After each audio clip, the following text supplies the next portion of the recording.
Mari kita tunduk kepala, kita berdoa. Tuhan, terima kasih atas hari ini kami ada di tempat ini, pasti karena suatu anugerah-Mu. Dan kami sebentar akan mendengarkan firman-Mu, urapi setiap kami. Dan ketika kami mendengar firman-Mu, bukan hanya kami menjadi pendengar, tapi kami akan melakukan firman Tuhan. Terima kasih Tuhan, kami berdoa hanya di dalam satu nama Yesus Kristus. Haleluya. Amin. Shalom, puji nama Tuhan. Hari ini saya akan sharing firman Tuhan dengan judul penguasaan diri. Kita semua tahu bahwa penguasaan diri adalah salah satu dari buah roh. Dan penguasaan diri ini merupakan salah satu karakter Kristus yang memang harus kita punyai di dalam hidup kekristenan kita. Saudara, kita sebagai anak-anak Tuhan harus bertanggung jawab untuk tetap bisa menguasai diri di tengah godaan dunia yang sangat jahat ini, yang luar biasa ini. Ketika kita tidak bisa menguasai diri kita, pasti hidup kita akan hancur. Tetapi kalau kita bisa menguasai diri kita, saya yakin dan percaya kita akan bisa menjadi orang-orang yang menjadi terang dan garam dunia. Oleh karena itu, penguasaan diri itu sangat penting. Karena apa? Karena kita bisa membentuk diri kita menjadi seseorang, menjadi pribadi yang lebih dewasa. Dewasa di dalam mana? Di dalam rohani kita. Dan ketika penguasaan diri itu ada dalam setiap hidup kita, kita pasti tidak mudah terbawa arus dunia. Sehingga kita akan menjadi semakin serupa dengan juru selamat kita, yaitu Yesus Kristus. Dalam hal apa aja yang memang kita harus kuasai diri kita, sehingga kita akan berhasil di dalam penguasaan diri ini. Menurut saya ada 3 hal di dalam penguasaan diri ini. Yang pertama, di dalam pikiran kita. Ketika pikiran kita tidak bisa kita kuasai, maka tindakan kita pun tidak bisa dikuasai. Begitu juga ketika pikiran kita bisa dikuasai, maka tindakan kita akan bisa dikuasai juga. Oleh karena itu pikiran kita harus diisi terus setiap hari oleh firman Tuhan. Pikiran kita ini harus diperbarui dari hari ke hari. Oleh apa? Oleh pikiran Kristus. Pikiran kita itu harus ditaklukkan kepada Kristus. Itu ada di 2 Korintus 10 ayat 5b. Karena pikiran kita harus ditaklukkan kepada Kristus, sehingga pikiran dan perbuatan kita pasti akan sesuai dengan firman Tuhan. Yang kedua adalah lidah atau ucapan. Setiap kita harus bisa mengendalikan lidah kita. Kita semua tahu lidah itu kecil, tetapi bisa membangun ataupun bisa membinasakan ataupun membakar seseorang. Bisa memberikan semangat, motivasi, bisa juga untuk menjatuhkan. Maka dari itu Amsal 21 di ayat 23 itu ada berbicara firman Tuhan tentang lidah. Dan kuasa lidah ini, kuasa ucapan kita itu sangat luar biasa. Sehingga apa? Ketika kita bisa menguasai ucapan kita, mengontrol ucapan kita, maka kita akan menjadi berkat untuk orang lain. Ketika kita menjelek-jelekan orang lain, memfitnah orang lain, itu keluar semua dari ucapan kita. Itu bisa apa?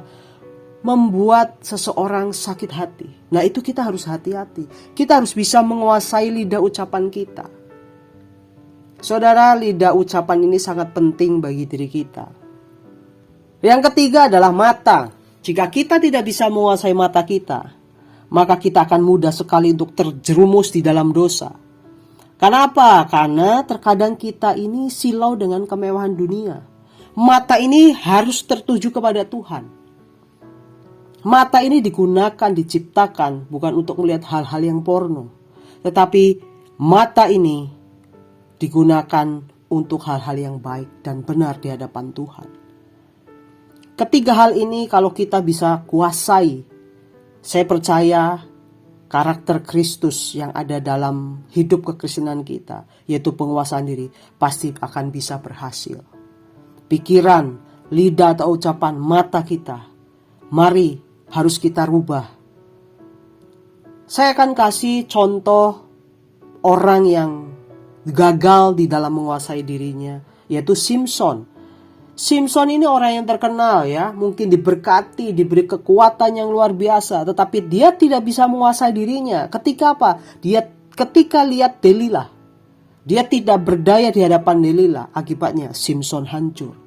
Itu orang yang gagal, tetapi ada orang yang berhasil di dalam penguasaan diri. Siapa? Yusuf.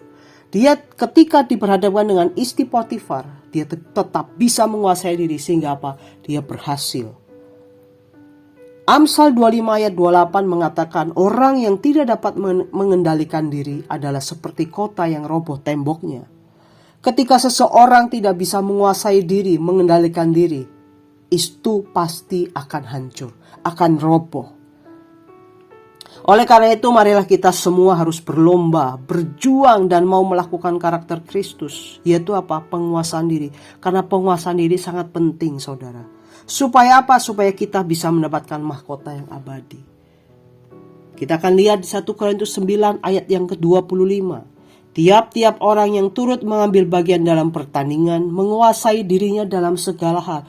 Catat baik-baik, menguasai dirinya dalam segala hal. Mereka berbuat demikian untuk memperoleh suatu mahkota yang fana. Mereka itu bukan kita orang Kristen.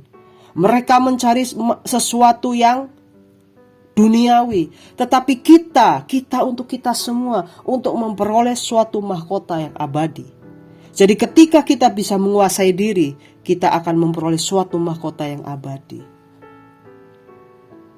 Penguasaan diri harus kita lakukan hanya dengan cara hidup oleh roh dan hidup dipimpin oleh roh. Galatia 5 ayat 25. Orang yang hidup oleh roh, baiknya ia juga hidup dalam pimpinan roh yang menghasilkan buah-buah roh. Sehingga apa? Sehingga ia mampu menguasai diri karena roh itu yang memimpin kita.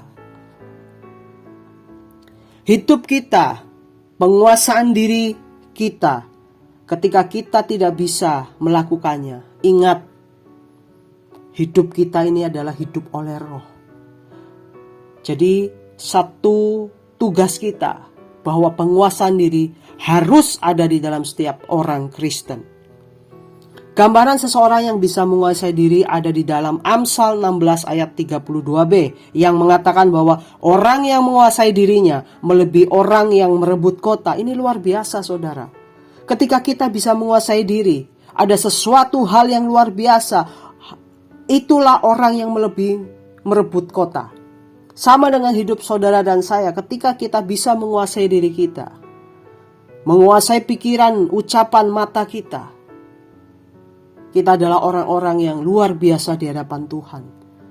Kita akan berhasil di dalam penguasaan diri, sehingga kita menjadi orang-orang yang berkarakter Kristus.